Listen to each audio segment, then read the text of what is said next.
You're listening to the Perth Property Show, Australia's only weekly property podcast by West Australian experts for West Australian listeners. Catch your latest episode every Monday at 7 a.m. Good morning, everyone. Welcome to the Perth Property Show. My name's Trent Fleskens, your host as always, and we're still on the Suburb update run. You guys have been asking for it. We are delivering. We're getting the best agents in the most prolific local government areas in terms of price growth and the story to come back into the studio, give us an update as to how their suburb, their local government has been performing over the last few years since the first time they were in. And the next person I want to talk to, he's the man with the best voice for radio and actually a pretty good face as well for TV, but you won't see it on this podcast. It's Mr. Mark Grogan from O'Neill Real Estate, who has been for many years absolutely smashing that Kelmscott Armadale region. Mate, thank you for coming back in. Thank you for having me, Trent. I appreciate that. Yeah, host as always. I hear that every single week, and it's nice to be your guest on occasion. Thank you. Well, I think at the moment it's very timely to have you in to talk about this part of the world, simply because given the fact that last year it was reported that every single suburb in the City of Armadale grew about 30% last year. And that's very rare to see. Most of the times we spoke about this before, we spoke about this last week with Devon Kelly, that usually suburbs within a certain area, that a substitutable area, will compete with each other for demand. Some will do well for some period of time, then they'll overshoot, then other suburbs will catch up, right? What we saw last year in the City of Armadale was nothing but phenomenal. And it obviously comes down to some pretty obvious reasons about replacement cost and just being well undervalued and affordability. But can you talk us through how your last year as a real estate agent has been in the City of Armadale? Hectic is a word. It is an incredible change that we've seen. We've always had these properties, and they've always actually been really good. It's just that no one really noticed. And I think as the market was changing and affordability was becoming an issue, home buyers were looking further away from perhaps where they might have originally been looking, and they were starting to look within the City of Armadale. And I think, truthfully, most of them were actually getting there, and they weren't going, suppose I've got to buy in the City of Armadale, I'll just have to take what I can get. They're actually coming out, and in many cases, been quite impressed with what's on offer. The demand that I guess evidences that is that the investors have been super active there too, and they were probably the active ones first. They were more active before the home buyers started to... Well, the rental yield in the City of Armadale is probably the best rental yield in the country. When you think about how cheap the houses are, they're still solid brick homes, most of them. And as the median rent has increased in Perth from $350 to $600 a week now, the rental yields are insane. Last year, the statistics show we had a 35% increase in rental growth in the suburb of Kelmscott. I mean, that's insanity when we think about that. We're talking about prices going from $400 to $550 in the space of a year. Yeah, it was massive. And it was down to, obviously, a lack of availability. But when the availability even still increased, demand didn't let up. So we suddenly had a lot more people investing. So there were more available rentals in the area, but they were being snapped up very quickly. Do you think people have been pushed down to the lowest socioeconomic quartile of Western Australia simply because of interest rates, and that's what's brought the City of Armadale to the fore? Whereas 2 years ago, they may have been looking in your Linwoods, Langfords, Ferndales, Thornleys, for example, which are that step above in price. They've now gone, well, look, I can't afford any of those things. There's not really many options there either. I'm going to have to look in Camillo, Champion Lakes, Seville Grove, Kelmscott. And then they've gone, well, look, it's actually not that bad here. That's right. But hanging around at the shops is probably a pretty good tell for what an area is like. You see the real people. You do. Yeah, absolutely. You know, you see what's really going on in the world when you're hanging out at the shops. It's not really any different. If you hang around at the shopping centre in Thornley, so you go down to Forest Lakes, have a wander around there, have a wander around any of the smaller suburban shopping centres in between, and then come out to Armadale, not a great deal of difference. It is in the lower quartile of the region in terms of the socioeconomic positioning, but I don't think it's necessarily a reflection on the area. It's perhaps historic. It certainly is historic, but obviously that is always a ball and chain on prices. We're coming from a very low base here, and it was only 4 or 5 years ago that we remember a news report where a fully established house, not a drug den, sold for less than $100,000 in the City of Armadale. Yeah. These days, you couldn't pick up a unit for that. It was a remarkably strange time. I think the rental demand was very low at that stage, and obviously the huge increase in inquiries from the East Coast has meant that we have a lot more people that are here buying investment properties. The social proof, I suppose, is there now. So for somebody who before thought, oh, I wouldn't buy an Armadale because prices never go up, well, they've just seen prices going up, and they've seen people from all over the country recognizing what the area has to offer, and so they're a little bit more inclined to say, oh, maybe it's actually not so bad of an area. Let's investigate it a bit more. And when they come out here, they're not too disappointed to be living here either. We spoke to Shane Beaumont, who top agent in Gosnells, about a month ago, and he made it very clear that the price movement in Gosnells has really been fueled by the East Coast investors. They aren't price sensitive. They look at these numbers and think they're rounding numbers, whether it's 340 or 360, who cares? I want 3 of them, and I like the rental yield, and the houses are great, and it's only 25 minutes from the city, compared to the locals who were squabbling around $1,000 here or there. So the East Coast investors have actually been driving that price growth, and the rest of the markets just had to accept it. Correct. Has the story been the same in Armadale? 100%. Yeah, it has. It's very interesting when you get a weekend of having the same conversation in various different forms over the course of hours and hours of showing properties. And there are a lot of home buyers who will come through with the attitude of, the East Coast are driving it up. People from Melbourne driving the prices up. People from Sydney, they're not even looking at it. I always move it down the same path in that conversation and say, well, they're looking at it with a completely different mindset, but you can have that mindset and reap the same rewards. They wouldn't be doing this if they didn't see growth here. Yeah. And they're coming from a state that has seen substantial growth. But we're in Western Australia, and they're looking at it from the point of view of going, okay, so you've got 750 square metre block, you've got train station there and a school there, shopping centres just up there. Why is it so cheap? And as a West Australian, perhaps you're looking at it going, yeah, but it didn't used to be that expensive. Yeah. Well, it is what it is. It is now. And they wouldn't be spending their money here. They wouldn't be investing here unless they saw still further growth. I call it non-buyer's remorse. I've called it that many times. You would have heard on the podcast yourself, Mark. And it really is that person who could have bought 2 years ago at $300,000, or let's say the median house price, which you reported as $340,000 2.5 years ago on this podcast, and are now having to pay mid to high $400,000 for the same product, but not accepting it and still being stuck. And now they're $150,000 down and they still haven't got a house. That's right. And unfortunately, it's very easy to listen to the wrong advice, and it often comes from very well-meaning people as well. No one cares more about your financial choices as a first home buyer, more than likely, than your parents. But for a lot of our first home buyers, their parents are naturally quite conservative, potentially why the socioeconomic situation for them is what it is. And so they might be very cautious about, we don't want you to get in and lose money. And obviously people, when you talk about houses selling for $100,000, people in our area, and I mean across all of WA really, have seen what happens when a market turns and people lose money. And Armadale is one of those areas where it is the most susceptible to mortgage stress. It is the most susceptible to investors pulling out quickly and having that downside risk. I think it has been. I don't know that it will necessarily as time goes by. I think as the Metronet project finishes and all of that extension of the railway, which I'm sure we'll get to at some point in our conversation today, and that urban sprawl continues and further down the freeway, I think we're kind of getting closer to the city, if that makes sense. So you're saying you're becoming more middle Perth. We are becoming more middle Perth. There's a gentrification happening. There is. Well, people may need to you drive wouldn't themselves observe it down naturally there. when you drive through, because the City of Armadale, and once again, I said this last time, hope you guys are listening, there's some good things that could be done that haven't necessarily been done to improve the overall feel of the place. But having said that, we are more middle Perth. We're not really the outskirts anymore. Well, you think about the outskirts on the Armadale line, it's now really the Byford line. Correct. So you got to travel another 10, 15 minutes to get to Byford, to Haynes, to Hilbert, all these suburbs that didn't exist 15 years ago. So really, Armadale is the new Gosnells. It is. Yes, that's right. Yeah, exactly. Maybe we're even the new Cannington. There's more in Armadale than there is in Gosnells. Certainly more of a town centre vibe, and historically a lot more history in Armadale as well. That's right. When we think about the pool of buyers these days, obviously 4 years ago, the early adopters, I think, were a lot of investors coming back in, and we know that Kelmscott, Armadale still sit within an affordable first home buyer range for the most part. Has the buyer pool shifted much? Devon Kelly demonstrated last week how there really aren't a lot of opportunities for first home buyers anymore. 4 years ago, it was all first home buyers. The median house price was $430,000, ironically. Now it's just, you can't get in at that price anymore. Is Armadale still a place where first home buyers can build a future, or do they have to get pushed out to Hilbert? Hilbert's even becoming unachievable for some of them because it's new, and there's the more house demand value. from that's right. And so the demand from the investors is really quite strong as well, because they're going, 2 years old, it's $500,000. I'll have that, thank you.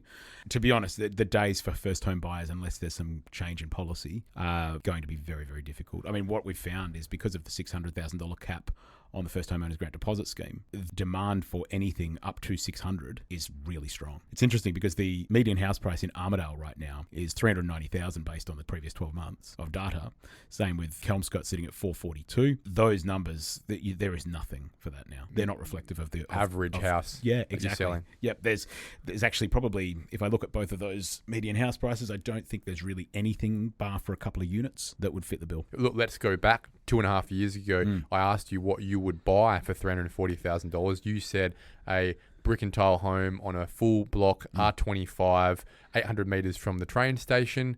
That's what you get in the mid 300s. Yeah. What are you paying for that now? 530 to 560. Yeah, it's there's no first home buyer rated duty at that price. No, there's not, and that's where it's a real challenge because that will continue to grow this year. So I would think that most of those sorts of properties, occasionally you'll find something that's really run down that'll hit the market. You can secure those from time to time, but the competition on them is massive. And if you're a first home buyer who's throwing all of your money into your deposit, and you're buying something that does need money spent on it, well, you just spent all your money. It's all gone.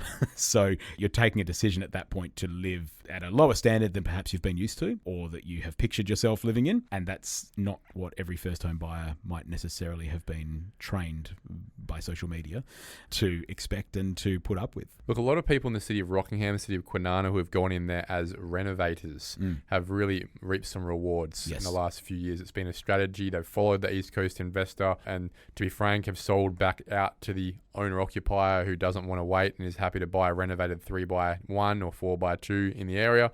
Renovators have been making some good money in that time. I would posit half that money they made was simply good buying in a market that was growing.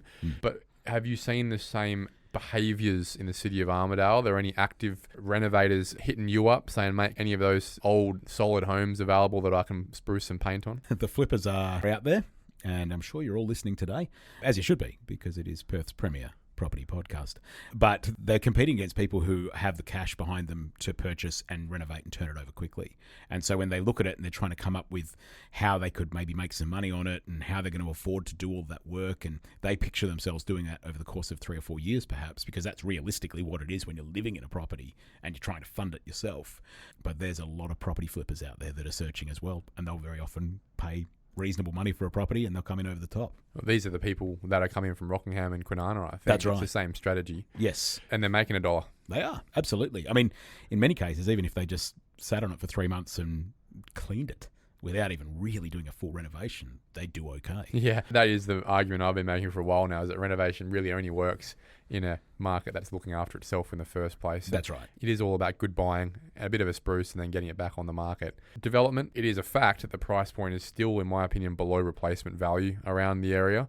It's hard from what I've looked at to make anything in the city of Armadale stack up from a new build perspective as a developer, not to mention geotechnical issues that are rampant around the area with clay soil, which has always been an issue. That's obviously stymied some supply, I would suggest. Have we seen anyone coming on, any developers talking to you saying, what do you reckon we can get? Anyone coming to market? They are starting to look, and they are starting to work through the idea that eventually, surely you'll be able to build in this state in a reasonable time frame for an okay price.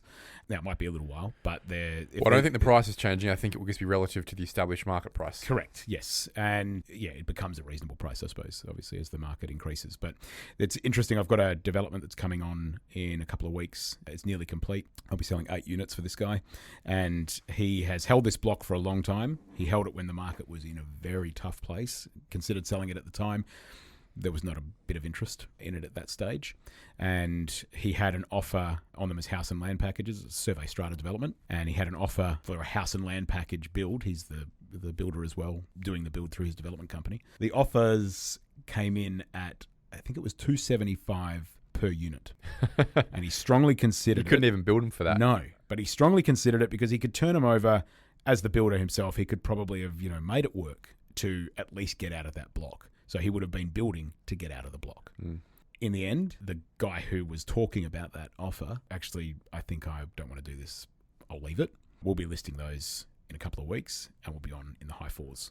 Yeah, wow. So he could have done very well out of it, but he didn't. Instead, the developer's doing very well out of it because this is a far superior outcome from what he was originally expecting. Sounds like things are moving. Those prices of high 400s look, 3 or 4 years ago, you were expecting high 400s in Greenwood, Craigie, these sort of areas, right? And now we're in Armadale at that price point. In the south side, it'd probably be Hilton you'd have to go to be getting that sort of price point. So that's right. All the way out in at the back of the train line in Armadale, you're now getting those prices. However, construction costs have increased. We're paying about $300,000 per unit now just to build them. For someone who's buying that new development block and paying some premium numbers for it, I would struggle to see it still stacking up at this point in time, which again will stymie supply and demand still ensues. Yeah, it does. And I think there's going to be this ongoing issue that if it doesn't make sense at today's numbers, but it might make sense in 18 months, well, you've still got to commit today in order for it to be there in 18 months. Yeah. And it's going to continue, I guess, to, in many ways, keep those prices where they are currently or above. And that is, for me, if you're looking at that as a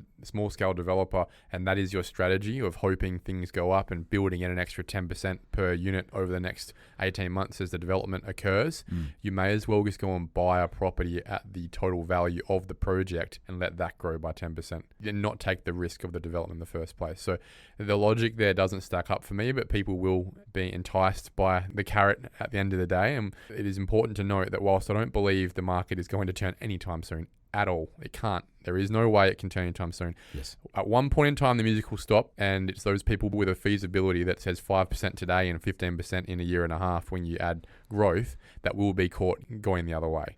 Don't be that person to everyone listening. However, do I think that's anytime soon? No, I don't. Look, it's the middle of February. It's the hottest part of the year, both in temperature and market, to be frank, in Western Australia for everyone listening interstate or internationally. And you're selling every day of the week, over 100 and something properties every year for many years now, Mark. Can you give us some recent anecdotes and even some stories over the weekend? Every weekend has something interesting going on. I don't have too many cases where a property is not seeing competing offers. Certainly anything sub $600,000, there is always competing offers. What we're finding now is that buyers they're just more open to options. And so whereas before we might have had a buyer that was like, oh, I would never look at a unit, I don't want strata, not interested. They're now going, show us what you got. And we'll hit a property on the market on a Tuesday. And by the time we get to the weekend, I do most properties by appointment rather than just a home open. And it actually allows us to get a better feel for who the buyers are and what the situation is. Because if you do a home open at the moment, you can have a home open advertised for 10 o'clock. At 9 o'clock, cars are starting to line up in the street. You got 45, 50 groups of people coming through in about 90 seconds because they're all there. They all want to be there at the start. They all march through the property. So you don't actually get to have too many conversations with buyers. Sounds like a lot of vacuuming required. Oh, at the end of that, mate, I can tell you. Especially, it is a little dry out there at the moment. Yeah, the Dyson comes out. Yeah, exactly. That's right. The dry grass and sand track through a house. One of the main things that we're seeing when we talk to people now is that they are super aware of what's on the market. So there's an acceptance here. We've spoken over the last few weeks about that emotional journey in the cycle of despair, of frustration, a lack of acceptance, and then finally acceptance. And this occurs at different times in different suburbs. Are you suggesting that there is an acceptance in Armadale about the prices, or do you still have a lot of people coming back saying, the price will drop soon, I'll wait? Because most of the investors are East Coast, these conversations are had on the phone, and they're seeing it via video walkthrough. So clear acceptance. So they're definitely accepting of prices being where they are, or they wouldn't have inquired. Whereas when we're dealing with a home buyer, it'll often be that they come through, they're on board, they'll come through with dad, and dad's got an opinion, and dad's just in shock that this is the sort of prices that they're paying for a house. So I think it's people that are not active buyers themselves and are not sitting on realestate.com or REWA on a regular basis, and they're the ones going, oh, what's this price? I mean, this is a unit for $450,000. Are you serious? And yeah, I'll get 5 offers tonight. Yeah, exactly. And so they initially come in perhaps with that idea, or they might come in with a low offer thinking that they'll get a counter offer, and they won't necessarily get a counter offer because if the owner's looking at 5, 6, in one case recently, 28 offers that were above them, they didn't need to have that conversation. So they end up maybe a little bit surprised at first that they missed out, or that they didn't even really get a great deal. They weren't even close. And so what would maybe happen in this market for a buyer's journey, as a home buyer that is, would be that probably a lot of the people listening here are investors, but this is what's happening on the other side of the aisle, and that is that somebody will look at a property, they'll go, yeah, we'll put an offer in on that, and they'll maybe come in at asking price, or they might come in slightly above, but then they'll miss out by a long shot. Yeah. And so the next time round, It's kind of hard, like, because you, especially as a home buyer. It's like counting jelly beans when it comes to that. At the end of the day, the price you've listed is $450. You know it will probably be higher, but are we going to have 6 offers at $500? Do I have to go to $520? Then there's going to be that one person who's in my shoes that is going to go to $525, so I may as well go to $550. Suddenly I'm paying $100,000 over what the listing price was, and I feel like an idiot. But if I don't, then I'm never going to buy a property, and next month at $600.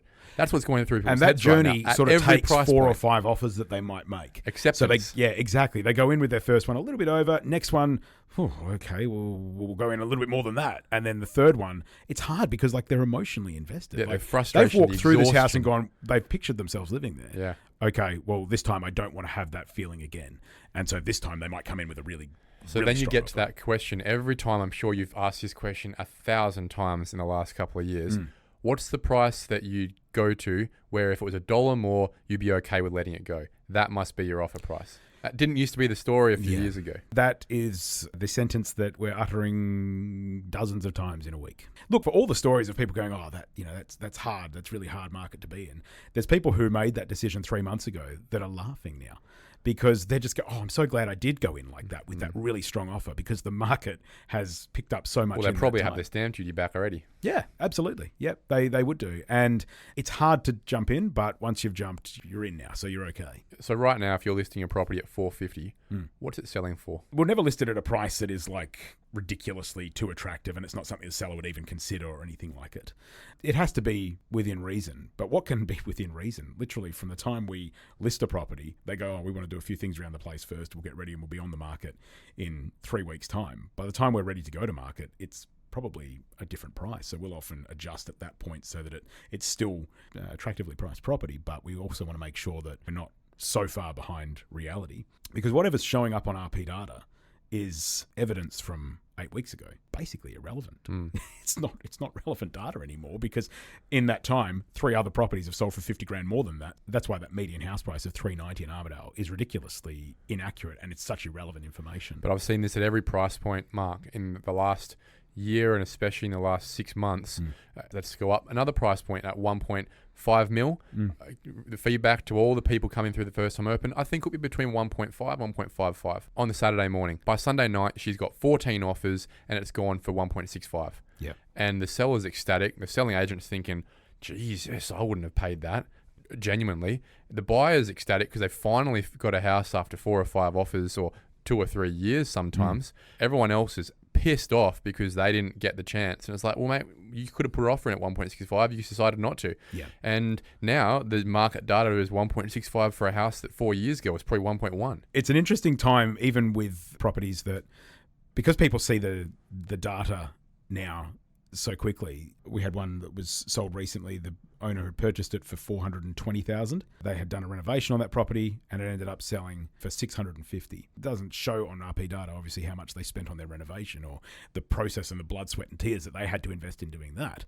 But this information that's online is so irrelevant in many cases now. Well, the market market's really is changed. just on that property.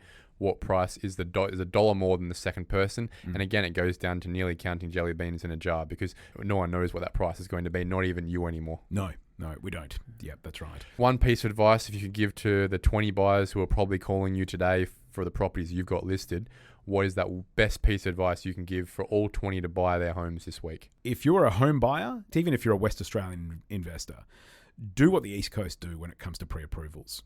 And there's a lot of finance brokers out there who I think when a buyer wants to get a pre-approval, there's a lot of work involved in doing the application and getting them to the point of conditional approval.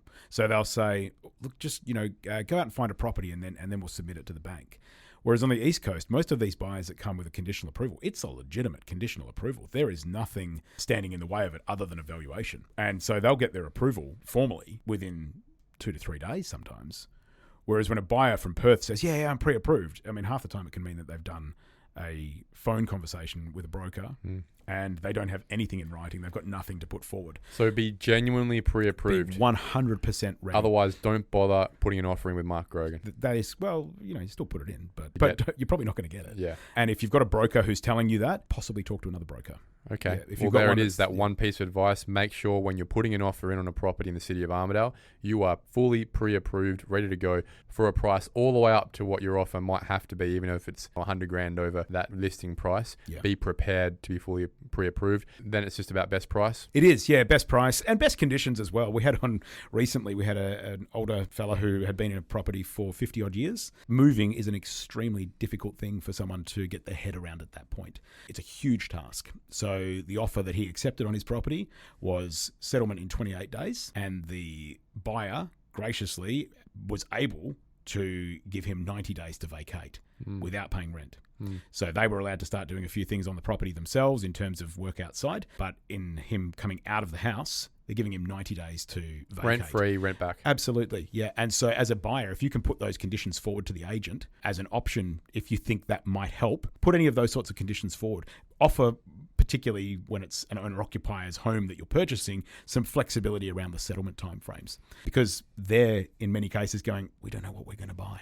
We're scared about that. That's their biggest fear. It's not even necessarily getting an extra $5,000, because that $5,000 doesn't mean anything if they can't find another house to buy. So give them some flexibility around finding a property. Let them say, well, you can settle anytime in the next 90 days at your discretion, so that if they're buying a property from someone who wants to settle immediately, well, then they can settle immediately. So giving some flexibility around those points is of huge value, in addition to making your best offer. But obviously, if you can talk to the agent and get a better understanding of what the seller's needs are, because that's what is going to, in many cases, dictate whether or not you get it. I 100% agree. You can't always get it perfect on the price, but as long as you can get within that 1 or 2% of where you think it's going to be, because there will probably be a few of those offers around there, it often will come down to settlement terms. Mark Grogan, thank you so much for your time, mate. It's been a really insightful conversation about where things are at in the City of Armadale.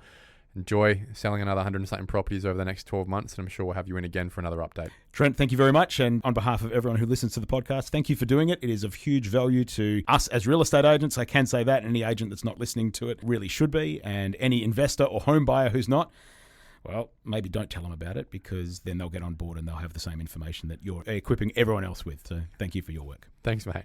Thank you for listening to another episode of the Perth Property Show. If you've only just joined the conversation, you can catch up by heading over to our website, perthpropertyshow.com.au, subscribing to the podcast, or joining our Facebook page. Don't forget to tune in next Monday at 7 a.m. for more expert insights, local analysis, and suburb spotlights. Happy hunting!